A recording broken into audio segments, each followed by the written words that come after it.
What's up guys, and welcome to a new video. So today we're going to cover my Touch of Death Spiritborn build. So far with this build, I have pushed Pit 120. It has great survivability, can face tank pretty much everything in the game, and does loads of damage. This build consistently hits in the hundreds of billions, all the way up to a bit over 1 trillion damage. The highest tick of damage I've seen was for 2.3 trillion. I am wearing decent gear, but by no means is it min-max or best in slot. Plus I have several aspects that are not max rolled, so I'm definitely missing damage there. I want to say with the right masterworking, aspect rolls, and a few greater affixes, this build could definitely be hitting for more damage, and probably be pushing Pit 130, I'd say, give or take. I must say though, overall this build is a ton of fun to play. In this guide, we'll cover everything from the skills used to the Paragon board. Timestamps will be down below, so feel free to jump ahead at any time. And there will be a portion of the Pit 120 clear at the end of the video if you want to check that out. If you guys end up enjoying the video, don't forget to like and subscribe, I'd really appreciate it. Also, leave me a comment down below and let me know your thoughts on the expansion. I know that I'm enjoying it so far. Anyways, let's get right into it. Starting off with the skills used in the build right here, we have Touch of Death. This is our bread and butter. This is going to be our main damage dealer. As you can see right there, strike an enemy and infect them, dealing damage. When the infection expires, the host dies, the swarm hatches and deals damage. You can have up to 3 swarms. For the modifiers, Touch of Death heals you, and then also it's considered a core skill. With this aspect right here, the insatiable aspect, you can see right here, kills extend the duration of your active Touch of Death swarms by 0.2 seconds. When a swarm is replaced early, it bursts for almost 450% of damage it would have done. So basically we're having new swarms come out consistently, and their old ones are bursting and just doing tons and tons of damage. Right here we have Soar. Basically I use this as a mobility skill. It also makes us go unstoppable, which is nice.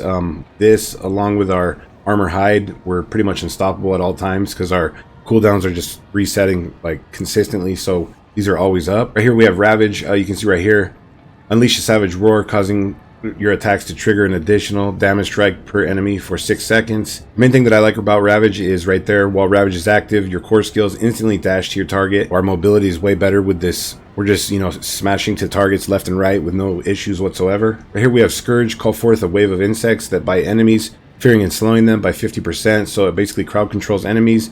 And then each time you hit an enemy with Scourge, you gain 1% increased damage versus crowd control enemies for 6 seconds, up to 50%.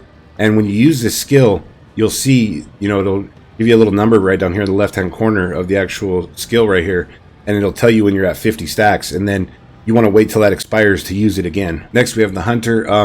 For the ultimate skill, this one's just awesome. This is going to top off our ferocity. You see right there, the Hunter overfills your ferocity by 4 stacks, causing you to deal 100% multiplicative increased damage to injured enemies for 8 seconds. You can definitely tell when that kicks in, especially against bosses and stuff. And then, like I said, it boosts our ferocity up, and then killing an enemy while the Hunter is present has a 40% chance to instantly reset its cooldown. So this skill can reset multiple times if you're lucky. And last but not least, we have Armor Hide. You can see right here, encase yourself becoming unstoppable and getting 100% block chance. Now the unstoppable is awesome. That along with Soar, we have unstoppable up pretty much at all times. But then we get the 100% block chance, and when we get into the gear and aspects, you're going to see right here, gain increased critical strike damage equal to 66% of your block chance. So, we want to have as much block chance as possible because we're getting a huge multiplier to our critical strike damage. And then also, you see right here, gain 12% block chance per resolve stack. Unfortunately, I don't have a 15% roll, but, we get even more block chance right here because it should be capped at 100%, but it's not. I guess it's like a bug or whatever, so you can get a ton of damage by having this. And we have, you can see right now, 27 stacks of Resolve. So we get damage in the Paragon board that you'll see later on from Resolve, and we get damage reduction from Resolve, and then we get a ton of damage right here from Resolve. Alright, we'll quickly go over the Spirit Hall. Up top, we're going to go with the Gorilla. Casting a Gorilla skill deals 100% thorns to enemies you hit and grants a barrier for 5% of your maximum life. You'll see when we get into the Paragon board as well that we want to have as much barrier as possible. We get a ton of damage while we have barrier. So we're going to definitely go with the Gorilla up there. And then down below, we're going to go with the Jaguar. It increases our maximum ferocity by 1. If you don't know, ferocity basically gives you attack speed. And then also gain 1 stack of ferocity when you kill an enemy or damage a boss. So that's just keeping our ferocity topped off at all times. That along with our Hunter. We'll briefly go over the Mercenary. Up top, now we want to have Fortify. And the only way that we can get it with the Spiritborn is having Rahir right here as our Mercenary, our hired mercenary. You're going to go over here to shield charge. This is what's going to give you fortify. Right here, we're going to take this for 15% more armor. We do stack armor. We use an aspect that gives us damage based on how much armor that we have. Right here, we're going to take provoke, and then down here to Iron Wolf Sword. For the reinforcement, now this is kind of up to you. I'm actually just leveling up my different guys as the reinforcement down here, and right now I'm using Alkin. I'll just show you real quick. You know, I have Fields of Languish. Alkin desecrates an area for 6 seconds, slowing enemies within by 40%, reducing their damage dealt by 20%. So, you know, that's kind of nice, giving us some survivability. Now we'll jump into the gear and aspects really quickly. Just want to show you. Now I use this elixir right here, the elixir of fortitude. We get more damage because of having more life, and then that equals more barrier, so you definitely want to have that. I have 9.2k without this on. With this on, I have 11.1k, and then also you'll see in the skill tree we get 15% more life, so you want to boost your life up as much as possible. And then for the incense, I use the soothing spice. This helps push in the higher tiers in the pits. It gives us 1 to all resistances, which is nice for survivability, and then it also gives us 150 armor, which helps out with damage, like you'll see in just a minute. I'll go ahead and show you my stats really quickly, so you can check that out if you want to. You can pause it or whatever. We got maximum resistances. We got 7.5k critical strike damage. All right, up top, you're gonna want to go with the Harmony of a Buaka helmet. You know, they're all over the place. They drop from Duriel and Andariel. You know, good stats all the way around. But the main reason that we use this, you see right there, according to your secondary spirit hall choice, your skills are all additionally whatever choice you have down there as well. So because of that, we're getting 3 tags on our main skill right here. We have Centipede, Jaguar, and Gorilla. We get a 30% multiplier for each tag. So overall, it turns out that we're getting a 90% multiplier from having this helmet alone. As for the runes right here in the helmet, you want to go with Pak Q. You can see right there. Basically, this is going to give us the Earthen Bulwark, which is another barrier. It's from the Druid. Into the chest armor. Now, on the chest, right there in place of dexterity, I would want to go with an armor roll, preferably. I mean, the dexterity is not bad. That's damage also, but you would like to go with the armor roll if possible.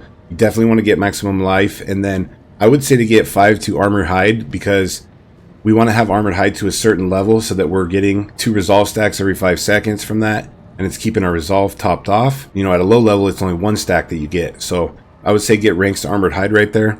Now you want to try to get the greater affix of the maximum life on your chest if possible. For the temperings, we're going to get Touch of Death Swarm duration anywhere that we can. Obviously, we got it right here on the chest.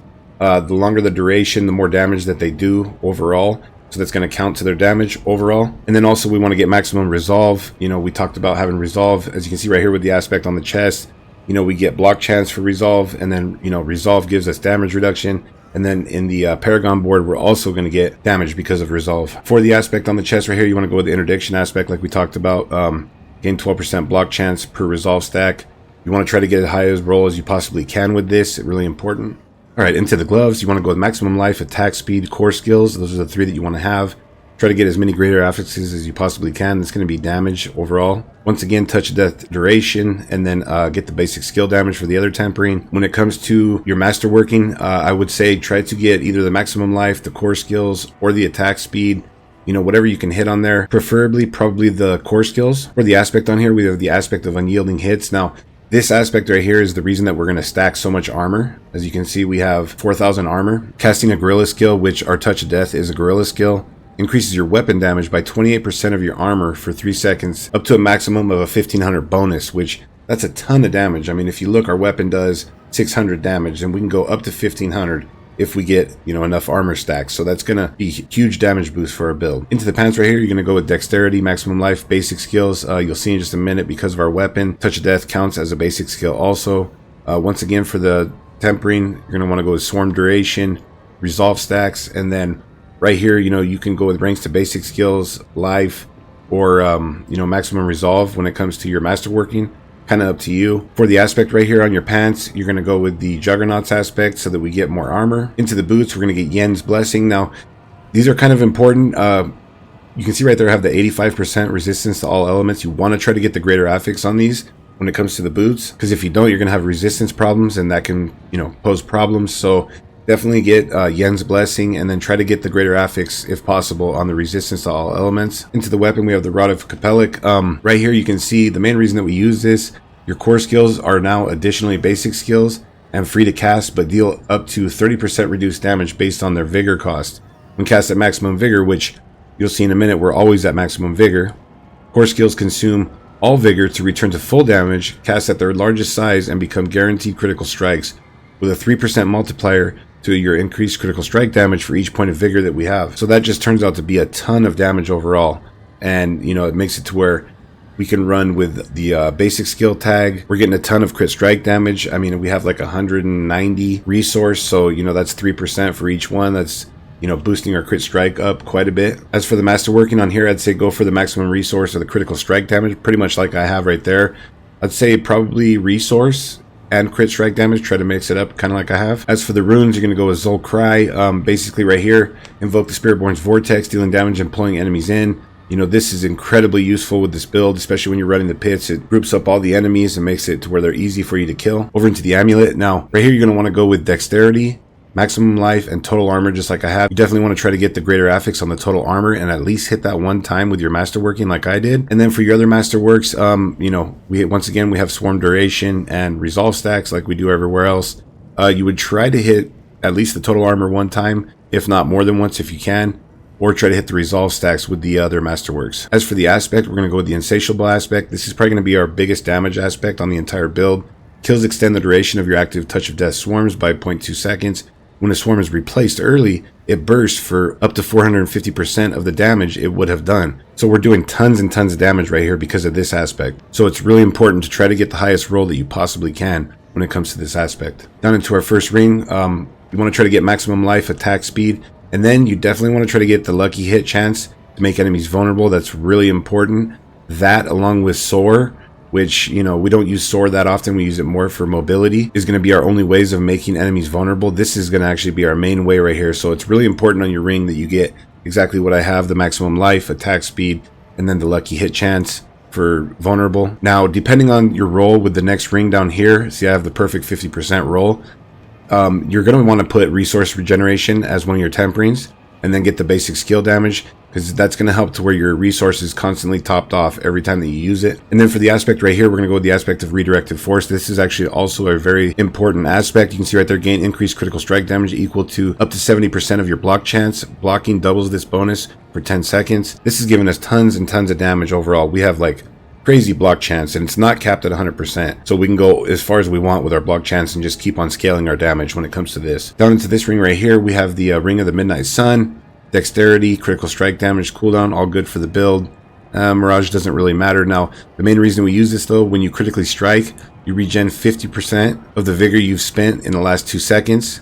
Gain counterattack's passive effect. 50% of the vigor that we spent with the resource generation boost that we have right here and in other spots is going to make it to where every time that we cast, you know, because of our Rod of Capellic, every cast is a critical strike. So this is always kicking in, and it's just constantly boosting our resource from empty to full every time. As for the gems, go with the skulls over here to get more armor, 240 for each skull. Now, if you didn't have like a high roll or you couldn't get the greater affix, then you can go ahead and throw diamonds in for, you know, helping your resistances over here. But if not, definitely throw the skulls in. And then when it comes to your armor and your pants, you're going to want to go with the amethyst. That's going to give us barrier generation, and we get damage because of how much barrier that we have, as you'll see when we get to the Paragon board.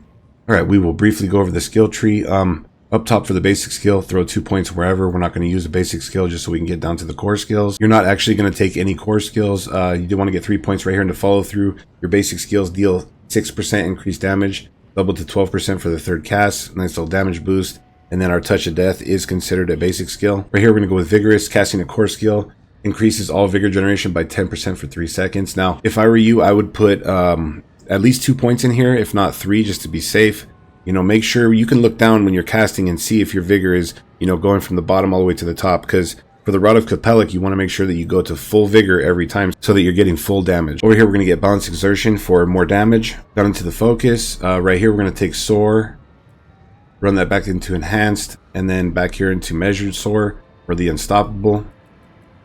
Put 1 point into Focal Point so we can get back here to Apex for more damage to Vulnerable. Right here, we're going to take Ravage and run that back to Measured.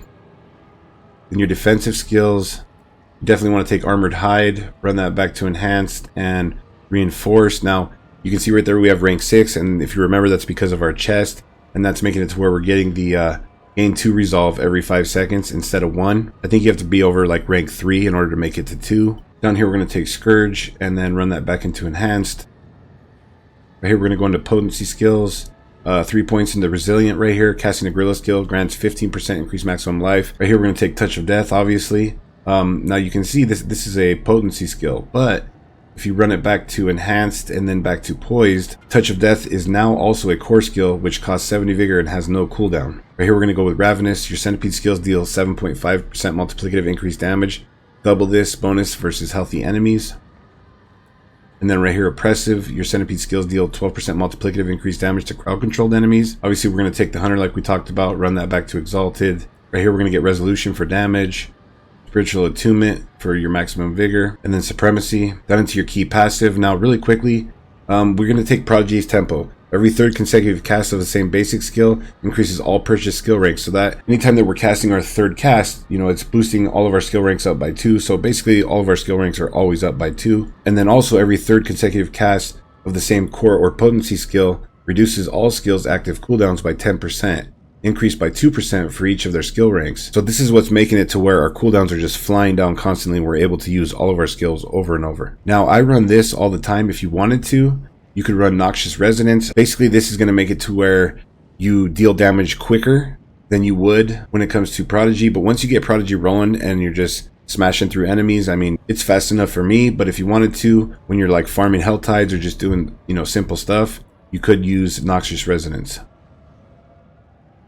All right, we will go ahead and jump into the Paragon board. Really quickly, there will be a link to this build in the description below if you want to check it out that way. In the starter board right here, we're going to go with Spirit. Basically, we're going to get a ton of critical strike damage from this.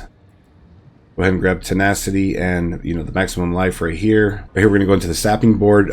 Basically, we get more damage with Sapping right here. Up here, we're going to go ahead and put Revenge. You can see right there, this is boosting all the nodes around. And then also, we get a nice multiplicative damage boost with the additional bonus. Go ahead and grab Concentrated, Spriteful, Denial, Resilience, and Opportunist. The next board that we're going to come into will be the Convergence board, giving us a nice damage bonus right there. In this board, you're going to go ahead and throw Fitness. Now, we're trying to stack as much critical strike damage as we can. That's why down here we had Spirit, and then over here we have Fitness. Those are the 2 glyphs that give us a ton of critical strike damage.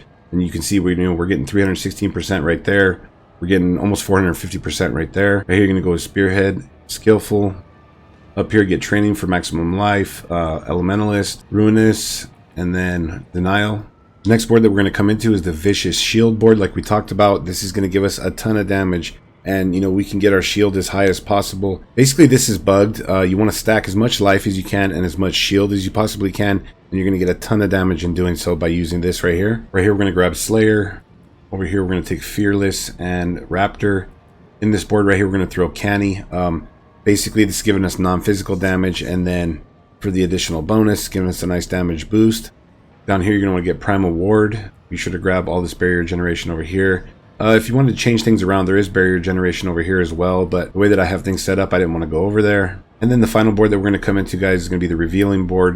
Basically, up to a 30% chance to knock down vulnerable enemies, and you deal multiplicative increased damage to crowd-controlled enemies. In this board right here, you're going to want to take Haven, you know, get the maximum life over here. Grab all this life in this area as well.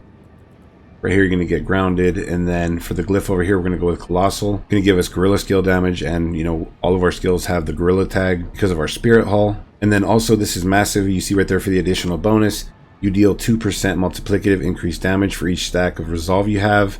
And, you know, we have a ton of stacks of Resolve. This is giving us a huge multiplier overall because of that additional bonus. But yeah, guys, that's pretty much it for the build. If you guys have any questions or comments, let me know down below. Hopefully this guide has been helpful, and if it has, don't forget to like and subscribe. I'd really appreciate it. It helps my channel grow. There will be gameplay right now at the end if you want to go ahead and check that out. Anyways, thanks for watching.